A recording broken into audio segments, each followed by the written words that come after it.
తెలంగాణకి ఆంధ్రప్రదేశ్కి నిధులు ఇవ్వడం లేదంటూ చేసినటువంటి ఆరోపణ చూస్తే రాష్ట్ర ప్రభుత్వం ఆరోపించడం కేవలం ఆ ప్రభుత్వ చేతగానితనమేనని ప్రధాని మోడీ విమర్శించారు. ఇది తెలంగాణకు సంబంధించి 2 తెలుగు రాష్ట్రాలకు కేంద్ర పన్నుల వాటా గురించి వివరాలు కూడా చెప్పుకొచ్చారు. ఇతర సాయం మునుపెన్నడూ లేని స్థాయిలో అందుతోంది అన్నటువంటిది కూడా స్పష్టం చేశారు.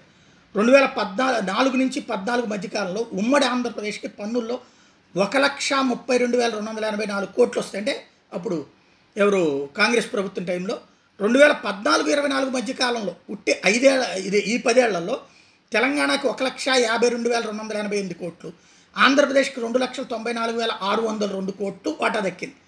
అంటే రెండూ కలిపితే 4 లక్షల చిల్లర 4,40,000 కోట్లు. అదే అంతకుముందు 1,32,384 కోట్లు. ఒక్కసారి నా వీడియోస్ ఫాలో అయ్యేటువంటి మిత్రులకి నేను ఎన్నోసార్లు చెప్తున్నటువంటి లెక్క ఇప్పుడు ప్రధాని నరేంద్ర మోడీ నోట్లోంచి వచ్చింది. అందుకే అంటారు కదా, శంకరంలో పోస్తే తీర్థమని.